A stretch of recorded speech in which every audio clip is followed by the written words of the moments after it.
What's up guys, welcome back, and today we're going to be talking about p0171 or p0172, which is going to be bank 1 or bank 2 engine running 2 lean codes, and what to do when you have that.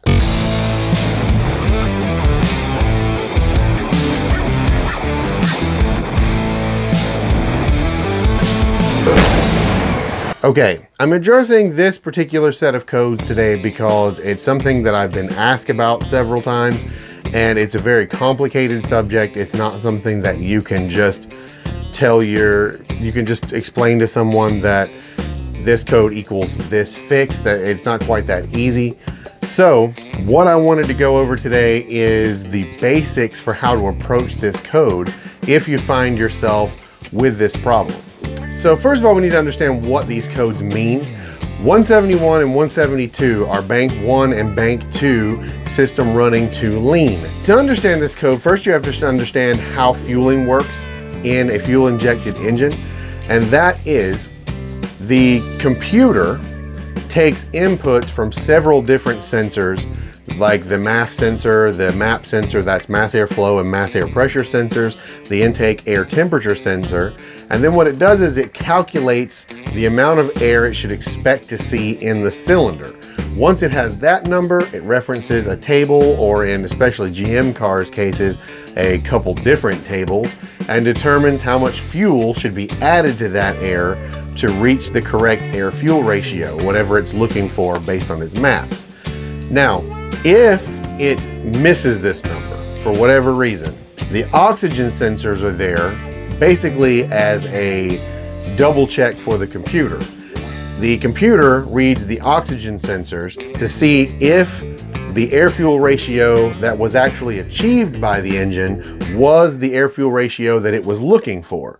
If those two numbers don't match up, for whatever reason, then the computer can make alterations to its fuel tables. It can pull or add fuel. This is called a fuel trim. And in the computer, you have short-term and long-term fuel trims, which are essentially just, short-term is a fast-changing fuel trim that it uses second per second, versus long-term fuel trim changes more slowly and is more permanent. And I'm not gonna get much into that, because for the sake of this particular code, we don't need to know necessarily everything about that. But usually computers have a certain percentage that they are allowed to adjust. And it changes a little from make to make, but a good number would be like 15 to 25%. And if you're under, say, 5%, that would be considered normal. You'd be close enough. I mean, no factory tune is going to be exactly perfect for every car that it's in. So a certain amount of variation is normal.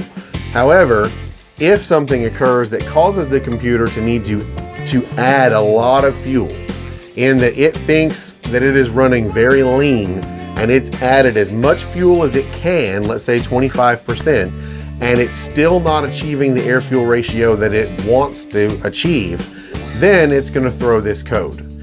Now on a Grand Prix, you're only ever going to see 171. 172 doesn't exist. That's for cars that are two-sided, like a V engine that has oxygen sensors on both sides. Grand Prix don't have that. They just have the one upstream sensor that both sides of the exhaust feed into. So what can cause this? Well, like I said, basically the code comes from the computer can't achieve the air-fuel ratio that it wants to achieve for whatever reason. Or, and here's the catch, or it doesn't think it can achieve the air-fuel ratio that it's trying to achieve. So there's a few different things that could be going on. If you really have a lean system, then here's some of the things you should look at first. You want to look at first checking fuel delivery. If fuel can't get to the injectors, or if the injectors are not working correctly, then that can cause a lean problem, because no matter what the computer commands, you're just not able to get that much fuel into the cylinder. Things to check there would be things like fuel pressure, which you can rent a fuel pressure gauge from most auto parts stores if you want to check that. That will tell you two things: whether or not the fuel pump is working, and whether or not there is a major restriction in the fuel lines. So if you're seeing the fuel pressure that you're supposed to see at the rail, then the delivery side of the fuel system is working correctly, and you move on to the next thing, which is checking things like fuel injector operation. And it's very hard to check that in some ways. I mean, you can put a stethoscope up to the injectors themselves and make sure you're hearing them click, but that's not a 100% surefire way, because I've seen injectors that click because they electronically work, but they're stopped up so no fuel is actually coming out. And in those cases, usually you're not gonna have every fuel injector fail at the same time. So normally that kind of problem is going to come along with something else, like a misfire code for the cylinder that is not getting fuel. But that's another thing to check regardless. Now, if your fuel side is okay, another thing that can cause it, vacuum leaks. You have to remember the computer is going off of information from sensors that are all basically involved in metering how much air is going into the engine. If there's a vacuum leak, then air is getting into the cylinder without going through the mass airflow sensor. Then, since the computer doesn't see that air, it's basically in the wrong part of the map when it's trying to figure out fueling, which will also sometimes throw this same code. This will also sometimes be accompanied with a mass airflow code if the right procedure, if the right circumstances are met. However, they don't always come together. I have seen lean codes with bad mass airflow sensors that the airflow sensor isn't outside of spec enough that it could actually catch that the MAF was bad. Now, on the other side of that, if you don't have any vacuum leaks, and ways to check vacuum leaks, I'm sorry, I'm getting ahead of myself. You can look through the engine bay, look for vacuum lines, look for anything that's cracked or torn up or loose or whatever. Intake manifold gaskets are a common problem. The boot between the mass airflow sensor and the throttle body, if that's torn, that's a vacuum leak. PCV problems, basically anything like that is going to cause unmetered air to get into the engine and can cause this problem. If you've been through everything else you can check and cannot find it, there are two other procedures that you can try for finding vacuum leaks. One is with the engine running, take something like brake clean or starter fluid, but be extremely careful with starter fluid as it is very flammable. You can spritz it in little amounts near things like the intake gasket to see if the engine responds. If, for example, the intake manifold gasket is leaking and you spritz a little bit of starter fluid right near where it's leaking, you're going to hear the engine RPM pick up, because now you've added fuel with that air that it's pulling in, because it'll suck that in also. So you have to be very careful doing that, but that's one way to check it. Another, and what most shops do, is they have a machine that you can use to hook to a vacuum line that will basically pressurize the intake system with smoke, and then you can see any leaks that it has externally. These might be rentable through auto parts stores. I've never had to do that, but also shops will, most of the time, if they have this equipment, test that for you. But that's just a really good way of knowing for sure what's going on there. Then, if you don't have any vacuum leaks and your fuel delivery is good, another thing that could be happening, because remember I said it could also mean that the computer just thinks it's running lean. If one of the sensors that the computer uses to determine this is bad, then it will think it's running lean when it's not. Now, some really obvious symptoms that that's what you're dealing with is, let's say you get a 171 code. So the computer is telling you that the engine is running too lean and it cannot correct for it.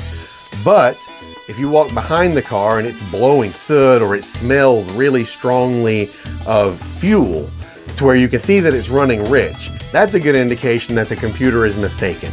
It thinks that the engine is running lean, which is a lot of times because of a bad oxygen sensor that's just stuck reading lean. Then the computer has made the engine run extremely rich trying to compensate, but it still doesn't see that in the oxygen sensor, so it's throwing this code for that reason.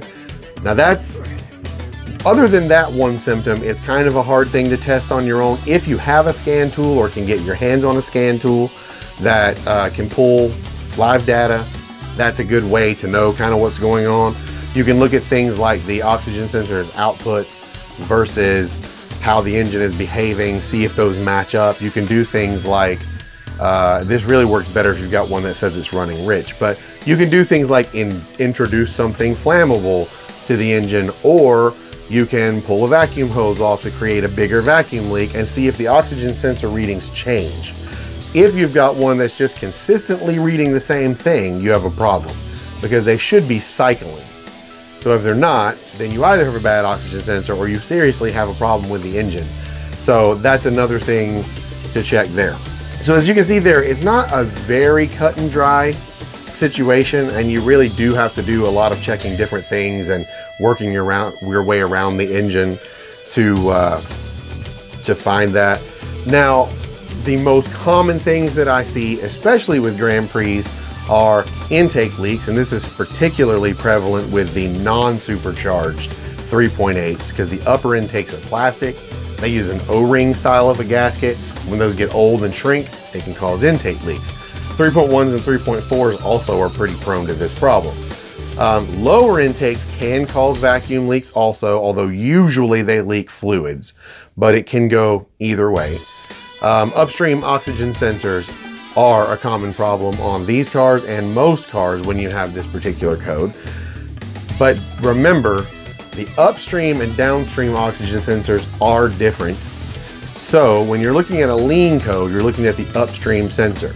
The downstream oxygen sensor is not there for fuel correction purposes. That's what the upstream sensor is for.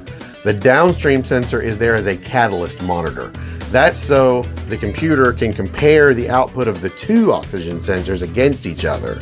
And it's looking for a difference of a certain amount, whatever that converter is supposed to do. And when it sees that, it knows the catalytic converter is working. If it doesn't, it knows that it's not. So it's only there for emissions testing purposes. So that is not something you really have to look at when it comes to this particular problem. So that's a few of the things. I hope that gives you at least a pretty good idea of where to start or what to look at for this.